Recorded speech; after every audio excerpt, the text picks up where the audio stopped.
Assalamualaikum warahmatullahi wabarakatuh.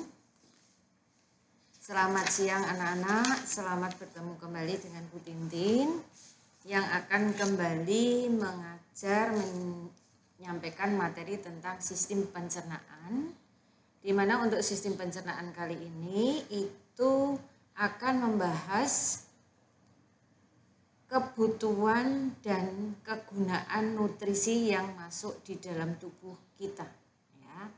Nah, sebelum itu akan saya bacakan dulu, akan saya beritahu dulu kalian tentang indikator yang sudah atau yang nanti harus kalian pahami.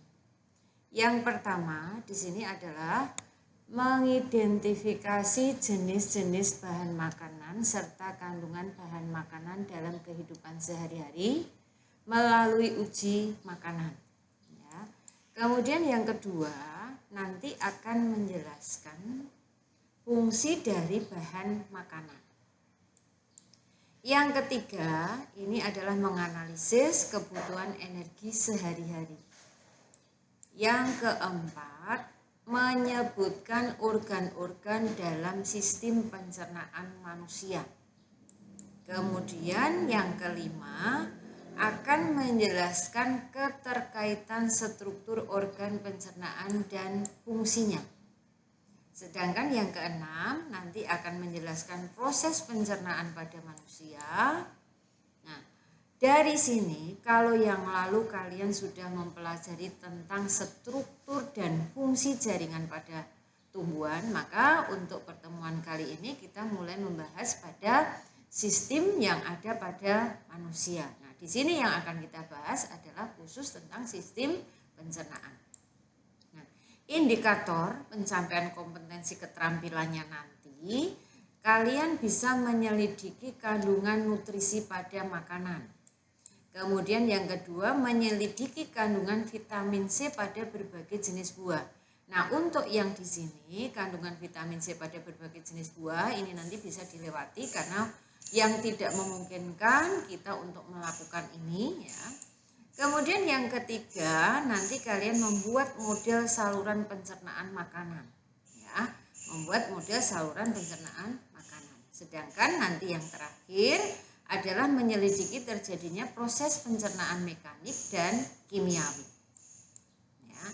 Yang kelima adalah membuat model penyerapan di usus halus. Ya. Sedangkan di sini kita akan mulai membahas tentang nutrisi. Jadi nanti ada dua subpokok. Ya, yang pertama itu nanti kita akan membahas tentang nutrisi, kemudian yang kedua nanti mengenai alat-alat pencernaan. Ya. Sekarang kita mulai. Nutrisi itu adalah ini anak-anak. Ini kalian bisa melihat ada sayuran, ada buah. Ini termasuk di situ adalah nutrisi. Nah, nanti akan kita bagi menjadi beberapa kelompok nanti. Nah, intinya sekarang, mengapa penting mempelajari nutrisi? Kenapa kita harus mempelajari nutrisi? Pentingnya apa untuk tubuh manusia ini? Nah, sekarang ini kalian bisa melihat.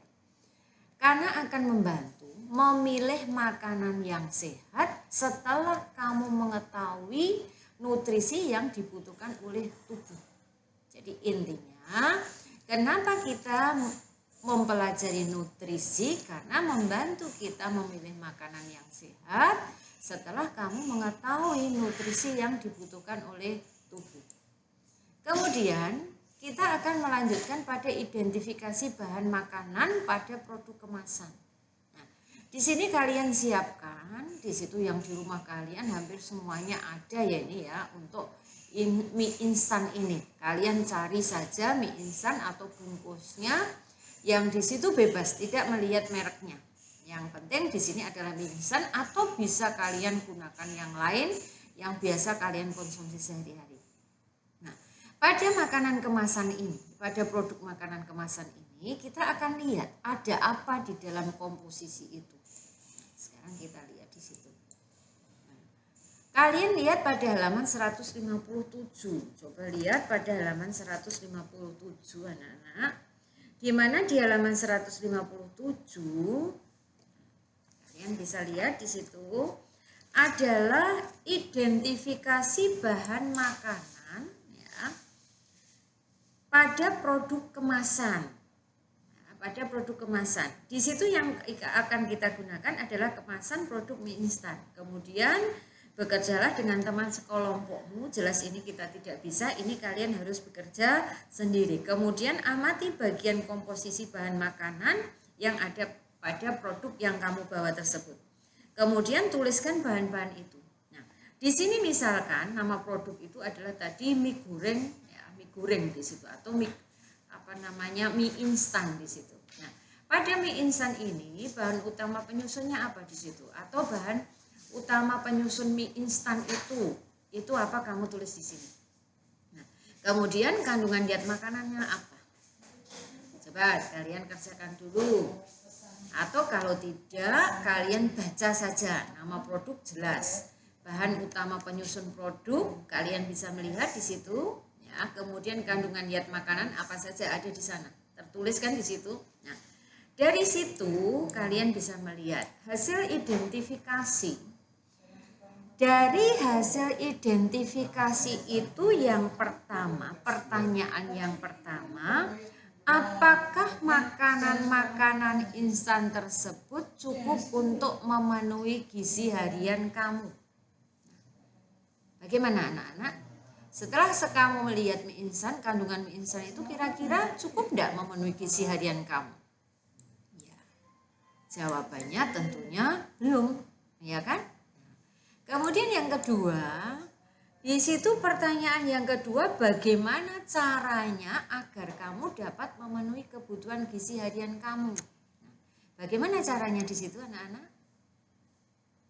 Ya, nah di sini ya kalian caranya dengan mengkonsumsi makanan yang mengandung karbohidrat, protein, lemak, vitamin, mineral ya, seperti buah, sayur, daging dan susu di situ. Nah, kalau di sini dari kecil kalian sudah terbiasa, sudah terdengar istilah 4 sehat 5 sempurna, ya kan? Nah, 4 sehat 5 sempurna yang kita makan, yang dikonsumsi oleh manusia, itu tidak harus semua sama, itu tidak anak-anak, ya.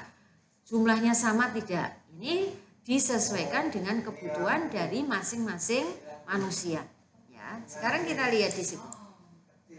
Dari sini kita bisa menyimpulkan ya, bagaimana cara agar kamu memenuhi kebutuhan harian kamu ini dengan mengkonsumsi ini. Kemudian kesimpulannya di situ apa berarti? Kalian lihat tujuannya di sana tadi apa? Tujuannya adalah mengidentifikasi bahan makanan pada produk kemasan. Nah, berarti kesimpulannya di sini kandungan nutrisi dalam makanan instan ini belum dapat memenuhi kebutuhan nutrisi harian, sehingga kita perlu mengkonsumsi berbagai jenis sayuran, daging, buah. Ya.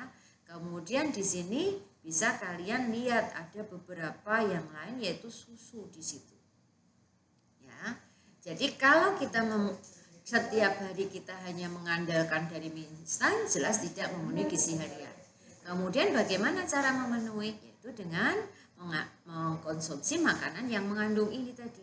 Berarti kesimpulannya di sini bahwa mie instan itu belum bisa memenuhi kebutuhan sehari-hari, sehingga kita perlu mengkonsumsi berbagai jenis sayuran, daging, buah, dan susu. Jelas sampai di sini anak-anak? Ya. Kemudian kita lanjutkan. Di sini ada yang disebut dengan gizi seimbang. Makanya Bu Tini tadi katakan, kalau kalian mengkonsumsi karbohidrat, protein, lemak misalkan, ini tidak boleh sama misalkan, karena tidak pas. Jadi sesuaikan atau untuk membentuk gizi yang seimbang. Apa itu gizi seimbang? Gizi seimbang adalah susunan makanan sehari-hari yang mengandung zat gizi dalam jenis dan jumlah yang sesuai. Awas hati-hati ya tadi. Dalam jenis dan jumlah yang sesuai dengan kebutuhan tubuh, dengan memperhatikan prinsip keanekaragaman atau variasi makanan, aktivitas fisik, kebersihan, kemudian ini adalah berat badan ideal. Ya. Jadi gizi seimbang adalah susunan makanan sehari-hari yang mengandung zat gizi dalam jenis dan jumlah yang sesuai dengan kebutuhan tubuh dengan memperhatikan prinsip yang pertama keanekaragaman atau variasi, kemudian aktivitas fisik, kebersihan dan berat badan ideal. Ya. Terus kita lanjutkan di situ. Makanan yang kita konsumsi jelas harus mengandung ini anak-anak. Ada karbohidrat, ada protein, ada lemak, ada air, vitamin dan mineral yang di sini ya, yang cukup seperti pada tumpeng gizi seimbang. Nah, di sini Bu Titin akan memperlihatkan pada kalian ya, ada istilah atau sekarang ini ada semacam slogan ya anak-anak tentang tumpeng gizi seimbang. Sekarang kalian perhatikan. Pada tumpeng gizi seimbang. Nah, tadi kalian sudah memperhatikan bahwa 4 prinsip gizi seimbang tadi. Yang pertama adalah makanan yang beraneka ragam atau variasi tadi. Kemudian pola hidup bersih, pola hidup aktif atau olahraga, kemudian pantau berat badan. Nah, ini harus kita gunakan untuk menghitung gizi seimbang itu. Nah, pada gizi seimbang yang paling bawah ini ya, ini adalah air. Setiap hari kita minum air paling sedikit 2 liter atau 8 gelas di sini. Nah, kemudian setelah di atasnya atau setelah air ini di atasnya itu ada makanan pokok. Makanan pokok ini bervariasi ya, bisa kalian gunakan nasi, bisa kalian gunakan sagu, bihun ya, kemudian bisa biskuit, roti, kentang. Nah, ini ada ketela pohon misalkan, ini kalian bisa gunakan ya. Ini merupakan makanan pokok 3-8 porsi. Nah, kemudian yang di atas ini, di atas makanan pokok ini ada sayuran. Kemudian ada buah. Nah, kalau sayuran itu antara 3-5 porsi. Kemudian kalau buah itu antara 2-3 porsi. Kemudian di atasnya ini ada protein. Protein ini ada protein nabati, ada protein hewani. Sama kedudukannya di sini 2-3 porsi, ini 2-3 porsi. Kemudian yang di atas ini, yang lingkaran kuning ini adalah minyak. Jadi kita memerlukan minyak juga di situ. Kemudian memerlukan gula, kemudian memerlukan garam. Hanya saja kebutuhan ketiga ini tidak boleh berlebihan atau gunakan seperlunya saja. Jelas anak-anak? Ini yang dimaksud dengan tumpeng gizi seimbang. Ya. Jadi bawahnya ini untuk gizi seimbang ini dengan prinsip 4 tadi. Makanan yang bervariasi, pola hidup bersih, pola hidup aktif dan olahraga. Kemudian juga pantau berat. Paling bawah adalah air, kemudian makanan pokok, sayuran dan buah, kemudian ada protein nabati, ada protein hewani. Kemudian kebutuhan energi anak-anak sekarang. Nah, kebutuhan energi itu adalah jumlah energi yang dibutuhkan oleh tubuh untuk aktivitas. Nah, menggunakan satuannya ini adalah satuan kalori ya anak. Jadi kebutuhan energi ini adalah jumlah energi yang dibutuhkan oleh tubuh untuk aktivitas menggunakan satuan kalori. Kemudian satu satuan kalori ini menunjukkan jumlah energi yang dibutuhkan untuk menaikkan suhu 1 gram air sebesar 1 derajat Celcius. Jelas ya? Jumlah energi yang dibutuhkan oleh tubuh untuk aktivitas ini satuannya adalah kalori. Nah, satu satuan kalori menunjukkan jumlah energi yang dibutuhkan untuk menaikkan suhu ya 1 gram air sebesar 1 derajat Celcius. Nah, kemudian alat untuk menghitung jumlah kalori dalam makanan disebut sebagai kalorimeter. Atau alat itu namanya adalah kalorimeter. Ya, namanya adalah kalorimeter. Nah, ini adalah contoh dari kalorimeter. Nah, ada air di sini, kemudian ada termometer, ada stirrer di sini. Kemudian di dalam ini merupakan sampel atau makanan yang akan kita hitung kalorinya di situ. Ini adalah oksigen ya. Kemudian ini tali ini ada di atas sini. Jelas anak-anak? Nah, ini kita tidak usah melakukan seperti ini ya. Ini sekedar kalian tahu bahwa ini yang disebut sebagai kalorimeter ya, untuk menghitung kalori yang masuk di dalam tubuh. Kemudian sekarang kita lihat hasil penghitungan kalorimeter. Ini nanti ada penghitungan jumlah makanan yang dikonsumsi di belakang. Ini kalian perhatikan bahwa 1 gram karbohidrat itu ada 4,1 kilokalori. Sedangkan 1 gram protein adalah 4,1 kilokalori. 1 gram lemak 9,3 kilokalori. Di sini kalian perhatikan. 1 kilokalori sama dengan 1000 kalori. Ya. 1 kilokalori sama dengan 1000 kalori. Kalau 1 gram karbohidrat itu dijadikan kalori, berarti ini 4100 kalori. Ini 4100 kalori. Kemudian yang lemak ini adalah 9300 kalori. Jelas? Nah, kemudian kita lihat faktor yang mempengaruhi kebutuhan energi. Kebutuhan energi pada tiap makhluk hidup, terutama ini kita membahas pada manusia. Ini ada beberapa faktor yang mempengaruhi. Yang pertama adalah usia, yang kedua adalah jenis kelamin, yang ketiga ini adalah aktivitas. Nah, jadi kalau kalian perhatikan tadi, ya, di sini jumlah kalori yang dibutuhkan pada beberapa aktivitas, lihat pada buku yang di depan ini ya. Jumlah kalori yang dibutuhkan pada beberapa aktivitas, 1, misalnya berjalan naik tangga. Kalori yang dibutuhkan adalah 1100, berlari 570. Kemudian berenang, latihan berat, berjalan-jalan, istirahat ini. Ini adalah jumlah kalori yang dibutuhkan untuk beberapa aktivitas. Kemudian di sini kalian lihat halaman 162. Coba kita diskusikan di situ. Diskusi di sini adalah diskusi antara kalian ya dengan Bu Tintin di sini, karena kalian tidak bisa diskusi dengan temannya ini.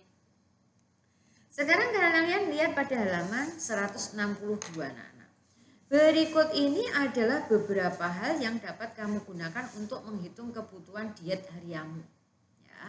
Pada keadaan normal, tubuh menggunakan sekitar 30 kilokalori setiap hari untuk setiap 1 kilo berat tubuh.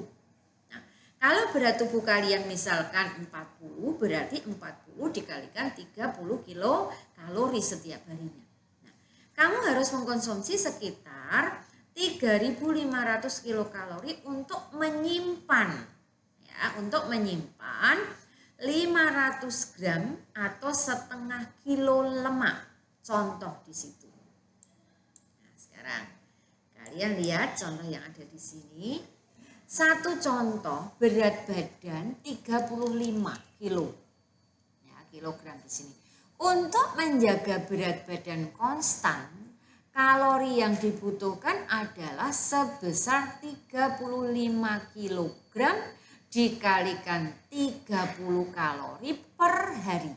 Berarti setiap hari ini untuk anak yang berat badan 35 kg, maka di sini adalah 1050 kalori setiap hari. Jelas? Jelas ya, kebutuhan ya menggunakan sekitar 30 kilokalori.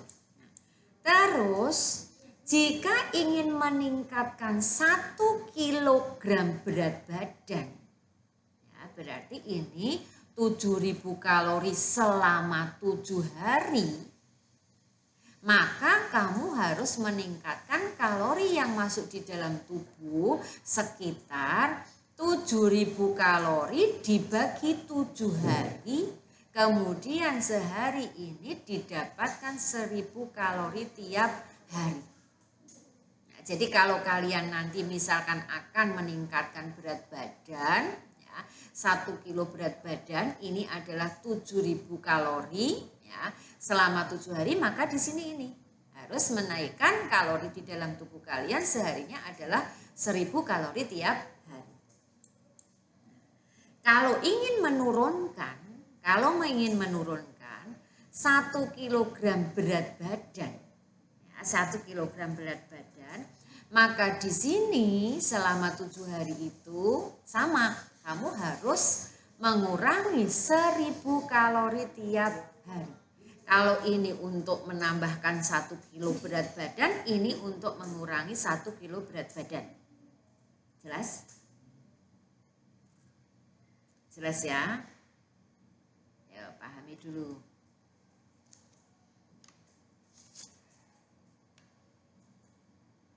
Ya. Terus kita lanjutkan.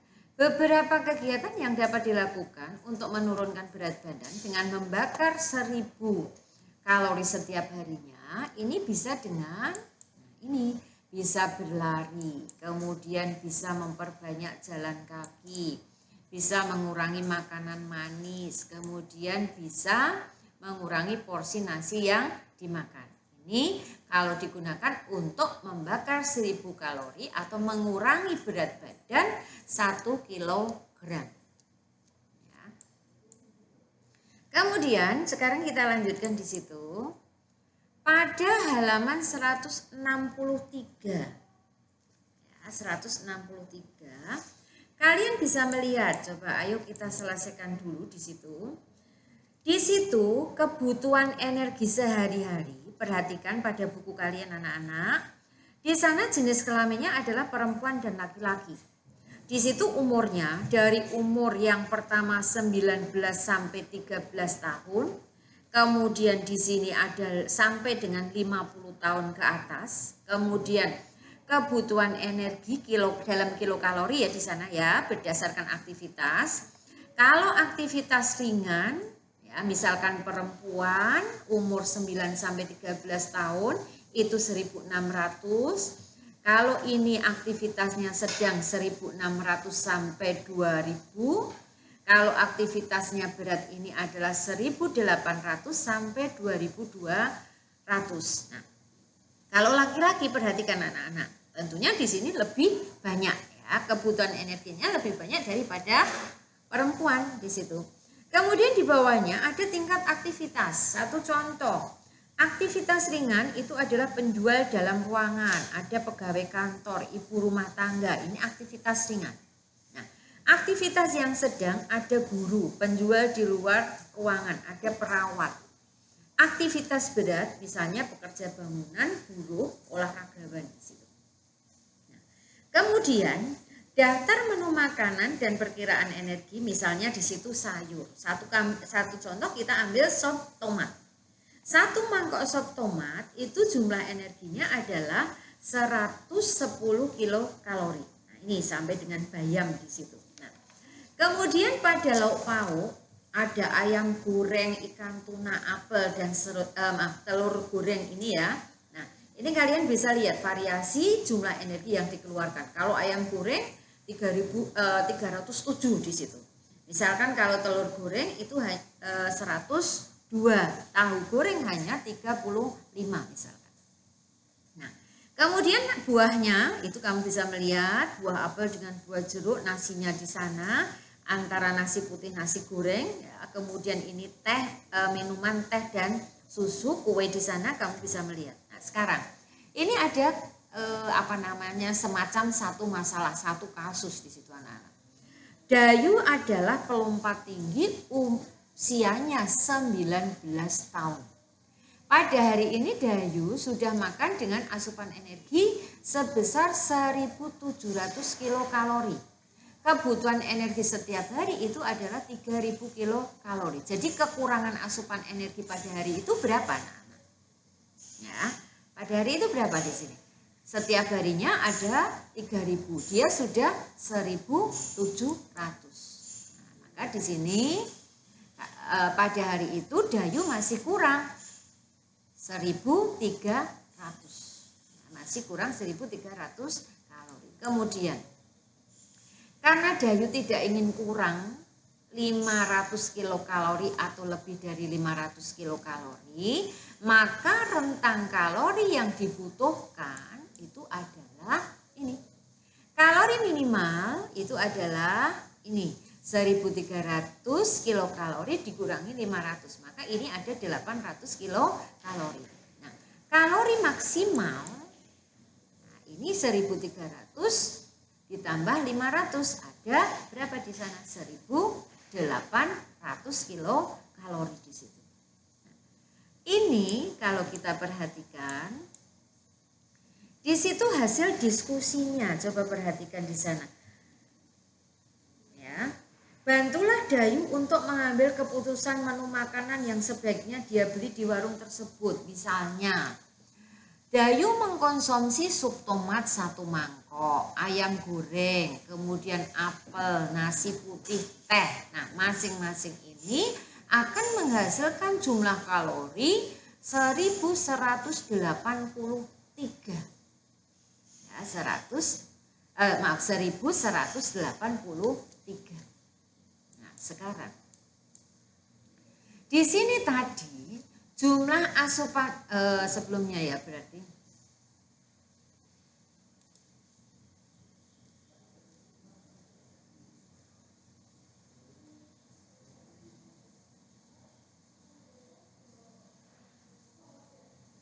Nah, ini kalian lihat dulu. Nah, di sini berarti ini kan 1183.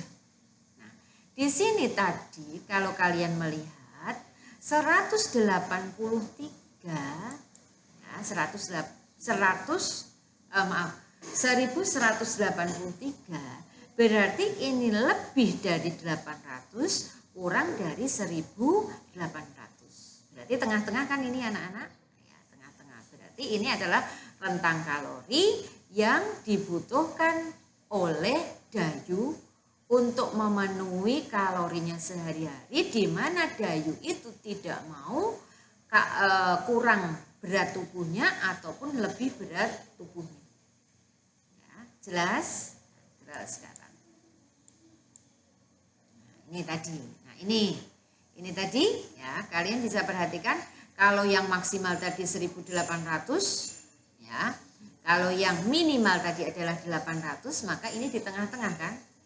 Ini adalah yang bisa dikatakan kalori yang dibutuhkan oleh Dayu dengan memenuhi kebutuhan nutrisi sehari-hari.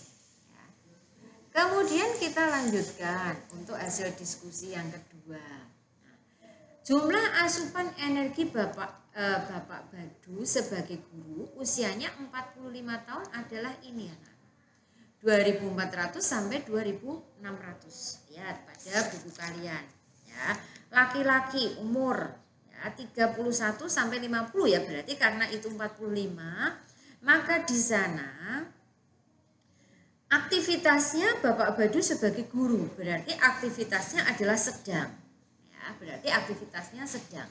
Maka di sini kalau kalian perhatikan, kebutuhan energi Bapak Badu adalah 2.400 sampai 2.600. Lihat pada tabel ya anak-anak, jelas ya. Bapak Badu usianya 45 tahun, aktivitasnya sebagai guru ini adalah sedang, maka di situ asupan energinya adalah antara 2.400 sampai 2.600. Alternatif menu pagi, coba nanti kalian bisa hitung. Lihat ya, alternatif menu pagi misalkan ini satu contoh saja anak-anak, kalian nanti bisa buat kalian seberapa, intinya variasi makanan ini kamu bisa buat sendiri nanti, intinya tidak lebih dari 260, tidak kurang dari 200, Bu Tintin kok salah ngomong ya, tidak lebih dari 2.600, tidak boleh kurang dari 2.400. Di sini jumlahnya berapa di situ? makan pagi 898. Ini untuk makan pagi misalkan. Kemudian untuk makan siang. Makan siangnya dibuat misalkan ini ada 744. Ada subayan, telur goreng, sudah variasi ya anak-anak. Terus di sana ada makan malam. Makan malamnya di sini adalah 896. Jadi kalau dijumlah makan pagi 898, makan siangnya tadi 744, makan malamnya 896, maka ini adalah 2538. Batas maksimal tadi adalah 2600.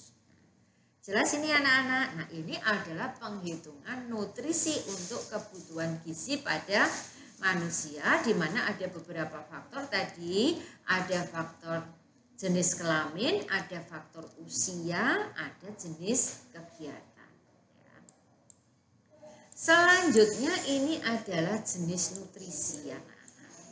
Jenis nutrisi yang masuk di dalam tubuh kita itu ada beberapa di situ. Yang pertama ini adalah karbohidrat, yang kedua lemak, yang ketiga protein, yang keempat vitamin, kelima adalah mineral, keenam ini adalah air. Di sini 1, 2, dan 3 ini dibutuhkan dalam jumlah banyak. Nah, ini perlu dicerna terlebih dahulu. Tetapi untuk vitamin, mineral, kemudian air dibutuhkan dalam jumlah sedikit dan ini tidak perlu dicerna. Nanti akan lebih jelasnya pada saat Bu Titin menjelaskan saluran pencernaan nanti atau alat-alat pencernaan nanti. Ya. 1, 2, dan 3 dibutuhkan dalam jumlah banyak dan perlu dicerna terlebih dahulu, sedangkan 4, 5, 6 ini dalam jumlah sedikit dan tidak perlu dicerna terlebih dahulu. Kemudian 1, 2, dan 3. 1, 2, dan 3 dan 4 ini merupakan organik. Kenapa? Karena penyusunnya nanti ada karbon atau C di situ. Sedangkan 5 dan 6 merupakan nutrisi yang anorganik yang tidak mengandung karbon. Kalau organik ini mengandung karbon, anorganik tidak mengandung karbon. Kemudian karbohidrat penyusunnya adalah CH dan O. Ya, penyusunnya adalah molekul karbon, molekul hidrogen, molekul oksigen.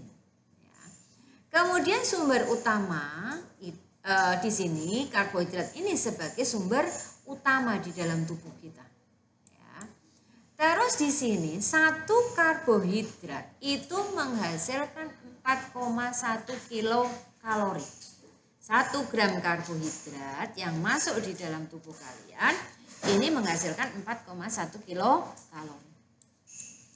Kemudian 3 jenis karbohidrat adalah gula, kemudian pati, kemudian ini ada serat. 3 jenis karbohidrat ada gula, pati, dan serat. Kemudian yang mengandung gula ini tentunya adalah karbohidrat yang sederhana. Contohnya adalah buah, madu, susu. Kemudian yang mengandung pati ini adalah karbohidrat kompleks, adalah umbi-umbian dan makanan dari biji-bijian. Ada jagung, ada padi, ya kan? Kemudian di sini anak-anak yang mengandung serat ini adalah karbohidrat kompleks. Ini dari roti, gandum, sereal, kacang-kacangan, sayuran, dan buah ini yang mengandung serat. Ya, jadi karbohidrat ada 3 macam, gula, pati, atau amilem, atau kemudian ada serat. Kemudian serat ini tidak dapat dicerna, tetapi ini bisa membantu pencernaan makanan. Jadi kalau kalian makan, ya agar tidak sembelit, di situ kalian harus banyak makan sayur-sayuran. Kenapa? Sayuran ini mengandung serat dan serat itu digunakan untuk membantu proses pencernaan. Terus sekarang apabila konsumsi karbohidrat ini berlebihan, tentunya ini akan menyebabkan penyakit diabetes. Ya. Terus di sini ada lemak. Lemak ini juga disebut sebagai lipid. Nah, kalau tadi karbohidrat adalah 4,1, 1 gramnya adalah 4,1, maka di sini lemak ini lebih tinggi sebagai sumber energi. Dia menghasilkan 1 gramnya adalah 9,3 kilokalori. Di sini kandungan yang ada di sini atau molekul penyusunnya sama, yaitu CH dan O, karbon, hidrogen, air. Kemudian fungsi dari lemak adalah melarutkan vitamin A, D, E, dan K, menyediakan asam lemak esensial bagi tubuh. Ya. Kemudian hasil akhir pencernaan ini nanti adalah asam lemak dan gliserol. Jadi kalau karbohidrat tadi setelah mengalami proses pencernaan nanti hasilnya adalah gula. Kalau lemak ini nanti atau gula atau glukosa ya kalau tadi karbohidrat. Kalau lemak ini nanti misalnya daging yang masuk di dalam tubuh kalian itu nanti akan diproses melalui proses pencernaan. Hasilnya adalah asam lemak dan gliserol. Kemudian ada 2 macam lemak. Ada lemak jenuh, ada lemak tak jenuh. Semuanya ini kita memerlukan. Kemudian di situ lemak jenuh itu padat pada suhu kamar. Ya, padat pada suhu kamar. Apa di sana? Ada daging, ada susu, keju, kemudian minyak kelapa sawit. Kemudian di sana yang lemak tak jenuh ini cair pada suhu kamar. Bedanya kalau jenuh itu padat pada suhu kamar, kalau tak jenuh ini cair pada suhu kamar. Contohnya adalah lemak nabati, lemak dalam biji-bijian. Terus sekarang lemak jenuh ini apabila berlebihan, ya. Nah, lemak ini apabila berlebihan, lemak jenuh ini apabila berlebihan, maka akan mengakibatkan adanya kolesterol anak-anak. Ini ya, mengakibatkan kolesterol, kemudian menyebabkan penyakit jantung, kemudian bisa juga stroke di sini. Ya, karena ada kolesterol di dalam darah kita atau pembuluh darah kita, ini menyebabkan penyakit jantung dan stroke, sehingga stroke perjalanan darah yang ada di pembuluh-pembuluh darah itu tidak lancar. Kemudian selanjutnya ini adalah protein. Protein ini juga sebagai penghasil energi untuk pertumbuhan, mengganti sel-sel yang rusak sebagai pembuat enzim dan hormon dan pembentuk antibodi atau sistem kekebalan tubuh. Nah, terdiri atas beberapa asam amino di situ. Tersusun atas asam amino. Jadi kalau tadi karbohidrat adalah gula, kemudian lemak, asam lemak, dan gliserol, maka hasil akhir dari protein nanti adalah asam amino. Nah, asam amino ini tersusun atas karbon, hidrogen, oksigen, nitrogen, kemudian sulfur. Tapi kalau tadi karbohidrat adalah CHO, lemak juga CHO, tetapi kalau protein ini ada CHO dan N, kemudian ditambah S. Nah, ini sangat dibutuhkan untuk umur atau usia-usia yang dalam proses pertumbuhan. Kemudian ada 2 macam protein, ada hewani, ada nabati di situ. Ya. Kemudian contoh dari protein hewani adalah daging, ikan, telur, susu, dan keju. Sedangkan untuk protein nabati ini ada kedelai, kacang hijau, dan kacang-kacangan yang lain. Ya. Terus di sini ya kita akan coba lakukan uji lemak anak-anak. Sayangnya kita tidak bisa praktikum. Di sini Bu Tintin mengajak kalian untuk membayangkan saja dulu. Nanti Bu Tintin akan berusaha membuat video biar kalian nanti akan lebih jelas video pembelajaran untuk menunjukkan pada uji makanan. Nanti Bu Tintin bisa minta bantuan dari salah satu kalian untuk mengadakan peragaan, kemudian nanti divideokan, dikirim ke kalian. Nah, sekarang kita lihat dulu 167. Di halaman 167 anak-anak, nah, di sini ada beberapa bahan makanan. Mulai dari nasi, singkong, sampai ini adalah minyak goreng. Nah, di sini kalau kita akan mengadakan pengamatan terhadap lemak, makanan itu mengandung lemak atau tidak, maka kita menggunakan kertas.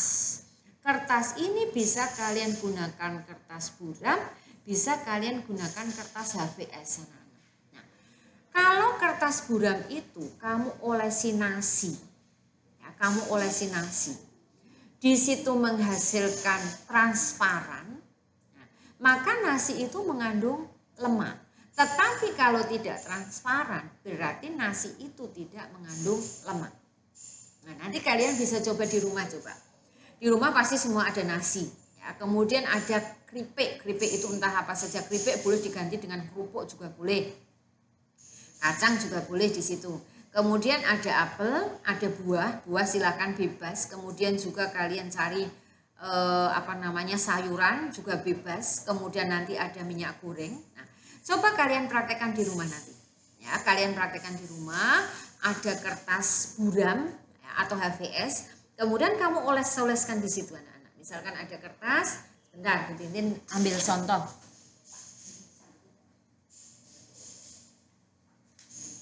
Misalkan ini anak-anak, ini ada kertas. Nah, ini ada kertas HVS. Nasi kamu oles-oleskan ke sini. Kemudian kamu tunggu beberapa saat. Kalau itu transparan berarti nasi mengandung lemak. Tetapi kalau tidak transparan berarti nasi tidak mengandung lemak. Nah, yang ekstrim saja anak-anak, nanti kamu gunakan minyak goreng dengan nasi. Minyak goreng dengan nasi, ya. Kamu oleskan minyak goreng yang ada di sini. Minyak goreng di sini kamu oleskan. Kemudian nasi kamu oleskan. Kamu bandingkan keduanya. Kelihatan sekali nanti. Yang minyak goreng ini akan transparan, ya kan? Akan transparan. Sedangkan yang nasi itu tidak transparan. Berarti di situ menunjukkan bahwa kalau nasi tidak mengandung lemak, kemudian minyak goreng ini mengandung lemak. Paham anak-anak? Ya. Coba nanti kamu ya, coba untuk di rumah mempraktekkan sendiri apa yang ada di rumah kalian. Ya. Terus sekarang kita lanjutkan untuk aktivitas 168 dengan 169. Nah, 168 ya, itu kamu diskusikan di sana. Berdasarkan hasil pengamatanmu, makanan apa sajakah yang mengandung lemak? Di sini kalian bisa melihat. Ya. Kemudian bukti makanan tersebut, apakah bukti bahwa makanan tersebut mengandung lemak? Jelaskan. Nah ini. Di situ kalian lihat tadi, di situ ada beberapa makanan di sana. Ya. Kalian bisa melihat di situ, camilan yang paling sedikit lemaknya adalah kue dari tepung dengan kandungan lemak 1 gram. Ya. Nah, kita lihat dulu tadi yang depan tadi. Nah, ini kalian jelas ya ini ya. Jelas ya. Nah, kemudian di sini ya, pada halaman 168 163. Di situ, apakah yang dapat kamu simpulkan tentang camilan tersebut? Lihat di sana. Ada permen, ya. Kemudian ada camilan renyah, ada jagung, ada keripik kentang, ada kue dari tepung. Yang pertama, apakah yang dapat kamu simpulkan dari camilan tersebut? Yang pertama, nah, di sini camilan yang paling sedikit lemaknya, kamu bisa melihat di sana adalah kue dari tepung. Berapa di situ? 1 gram. Kemudian makanan renyah ini memiliki kandungan lemak yang tinggi. Apa di situ? Adalah camilan renyah ini. Nah, solusinya bagaimana? Solusinya adalah digoreng dengan alat yang disebut sebagai vacuum fryer.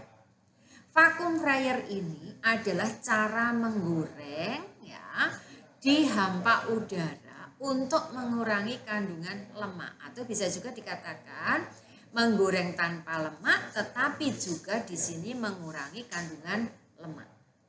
Jelas anak-anak? Ya.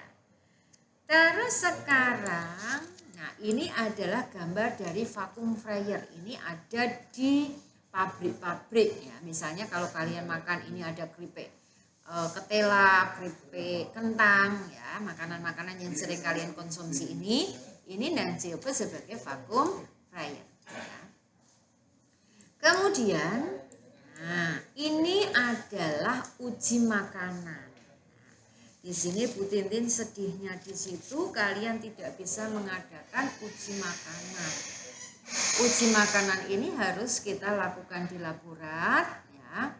Nah, kita belum punya kesempatan untuk melakukan praktikum ini, tetapi Bu Tintin akan mencoba pada kalian untuk paling tidak memahami pada uji makanan ini bagaimana makanan yang harus diuji menggunakan larutan apa dan hasilnya seperti apa. Pelan-pelan ya anak-anak ya. Nah, sekarang kita lihat yang pertama. Hasil uji makanan yang mengandung amilem. Di sini coba kamu perhatikan pada halaman 170 sampai 171. Di sini kita akan mengadakan pengamatan terhadap makanan. Makanan yang mengandung amilem atau karbohidrat. Ini regen yang digunakan disebut sebagai lugol atau bisa juga yodium nanti. Ya, bisa lugol, bisa yodium. Nah, apabila nasi ini ditetesi oleh lugol menghasilkan warna biru kehitaman atau hitam kebiruan di situ, maka menunjukkan bahwa nasi itu mengandung amilem. Jelas anak? Ubi apabila ditetesi lugol warnanya juga sama, nanti adalah hitam kebiruan. Maka ini akan dibuktikan atau akan tahu bahwa di situ ubi ini mengandung amilem. Tetapi kalau putih telur, susu cair, tahu diberi lugol, ini tidak akan berwarna biru kehitaman anak-anak. Karena apa? Tidak mengandung amilem. Putih telur ini adalah protein, susu ini juga protein, tahu juga protein. Jadi tidak menghasilkan warna hitam ke biru kehitaman. Jelas anak-anak? Bisa disimpulkan apa? Kalau kita akan menguji bahan makanan yang mengandung amilem, maka regennya ini adalah lugol.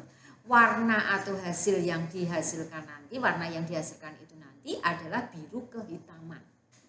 Catat di situ. Nanti kalau kamu ke sekolah, Bu Tintin akan tunjukkan atau nanti akan membuat video peragaan untuk uji makanan. Kemudian selanjutnya anak-anak, ini adalah uji makanan yang mengandung gula. Kalau kita akan menguji makanan yang mengandung gula, larutan yang kita gunakan itu adalah benedik. Larutan yang akan kita gunakan adalah benedik.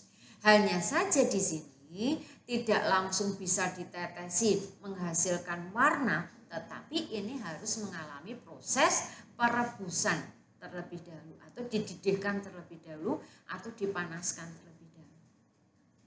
Nasi ini apabila nanti ditetesi dengan benedik, ya, ini akan menghasilkan merah bata.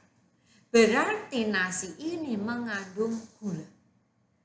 Ubi juga merah bata nanti. Putih telur tidak merah bata karena tidak mengandung gula. Susu cair ini bisa kita lihat ada yang merah bata kalau ini mengandung gula.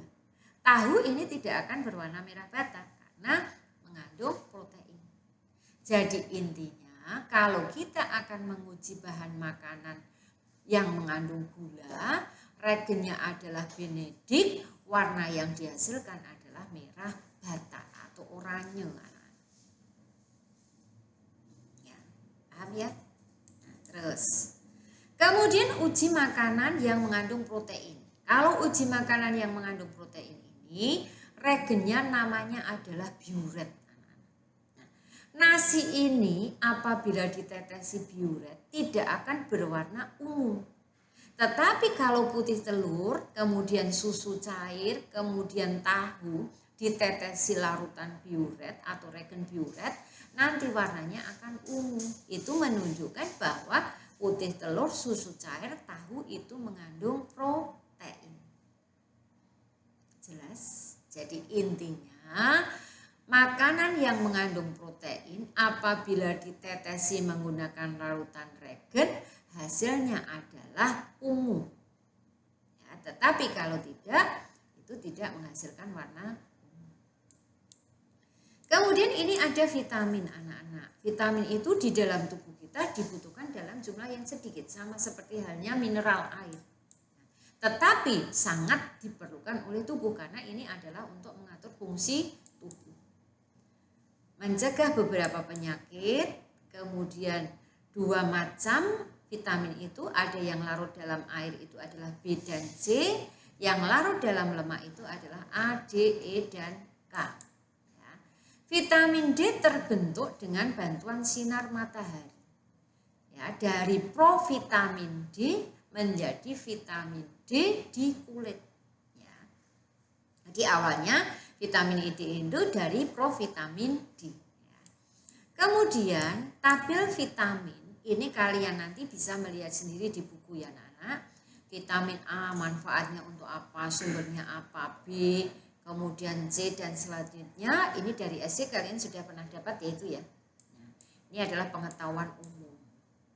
Ini ADEK, semuanya kalian nanti coba untuk mempelajari sendiri. Nah, kemudian di sini adalah intermezzo. Tahukah kamu memakan buah itu sebaiknya 30 menit sebelum makan nasi? Ya. Terus di sana atau beberapa jam setelah makan nasi agar efektivitas vitamin itu sangat membantu pada pengaturan fungsi tubuh. Kemudian di sini coba lihat. Salah satu akibat kekurangan vitamin C itu adalah sariawan. Ya, ini salah satu contoh saja, yang lain nanti kalian tadi bisa melihat di situ. Ya. Kemudian di sini coba perhatikan. Untuk yang uji kandungan vitamin C di halaman 175-176 ini kita belum bisa melakukan anak-anak. Nah, ini kita bisa tinggal terlebih dahulu. Nanti kalau kalian sudah masuk ada waktu Bu Tini akan tunjukkan walaupun nanti kalian di semester 2. Ya. Ini kita tinggal. Nah, ini adalah hasil uji vitamin.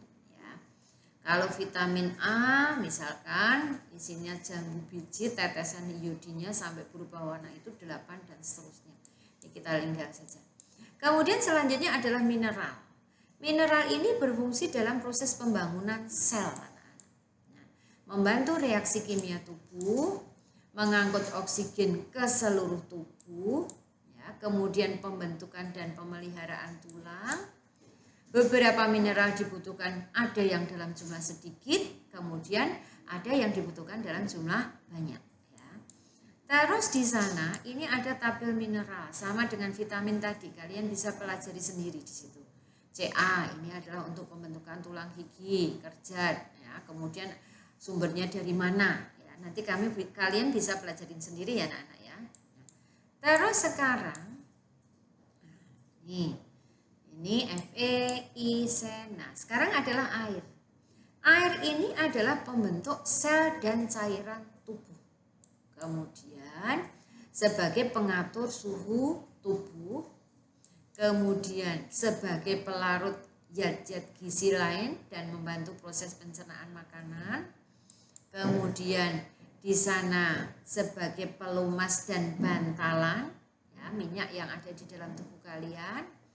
Kemudian di situ kalian bisa melihat sebagai media transportasi juga yang ada di dalam tubuh kita. Selain darah. Mengatur pengeluaran sisa metabolisme. Ya. Jelas ya, ini tadi adalah fungsi dari air. Sangat berperan, sangat dibutuhkan di dalam tubuh manusia. Ya. Kemudian ternyata tubuh ini dapat kehilangan air ketika bernafas, ya, menghasilkan uap air, berkeringat, mengeluarkan keringat, buang air besar, buang air kecil. Nah, ini bisa mengakibatkan tubuh kita ini kehilangan air. Ya. Nah, kehilangan air ini perlu diganti dengan minum sebanyak 2 liter atau 8 gelas sehari. Jelas anak-anak di situ? Ya. Ini adalah tadi sistem pencernaan makanan. Bu Tintin baru menyampaikan pada nutrisi. Ya. Jelas? Itu tadi materi tentang pentingnya nutrisi pada manusia anak-anak. Di situ tadi ada penghitungan kalau kita melihat pencapaian kompetensi di sini. Coba lihat, kita sudah tahu di sana identifikasi jenis-jenis makanan tadi, kemudian fungsi dari bahan makanan di dalam tubuh kalian, ya. Kemudian menganalisa kebutuhan energi sehari-hari tadi sudah kalian dapatkan. Nah, di sini 3 indikator sudah kalian capai. Ya, kalau ada yang tidak jelas, kamu bisa melihat kembali, membaca kembali buku kalian di situ. Kalian buka kembali, atau juga kalian bisa bertanya kepada Bu Tintin. Hanya pesannya Bu Tintin, semua tugas yang diberikan itu segera kalian kerjakan anak-anak. Jangan sampai kalian tunda-tunda sehingga nanti jadi menumpuk tugas kalian sehingga malas untuk mengerjakan. Nah, yang rugi siapa? Kalian kan di situ. Kemudian untuk ulangan harian, Bu Tintin akan buka sampai besok.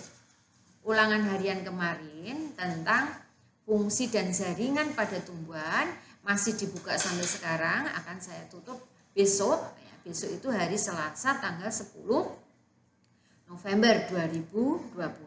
Ya. Jelas anak-anak di sini? Untuk kali ini Bu Tintin tidak memberi tugas, tetapi kalian bisa melakukan percobaan di rumah tentang uji tadi ya, uji makanan yang mengandung lemak tadi. Sedangkan untuk yang indikator keempat, kelima, dan keenam nanti akan dijelaskan di minggu depan. Demikian anak-anak materi pelajaran untuk IPA kali ini ya. Semoga kalian paham mendengarkan penjelasan Bu Tintin. Ini adalah tambahan ilmu untuk kalian ya. Apabila Bu Tintin menyampaikannya kurang jelas, tidak berkenan di hati kalian, Bu Tintin mohon maaf yang sebesar-besarnya. Harapannya Bu Tintin, doanya Bu Tintin, kamu semuanya selalu sehat ya, selalu sehat ya. Kemudian selalu bahagia ya. Tidak ada kendala atau permasalahan apapun dalam pembelajaran di SMP 4 khususnya IPA. Demikian anak-anak, saya akhiri. Wabillahi taufiq wal hidayah. Wassalamualaikum warahmatullahi wabarakatuh.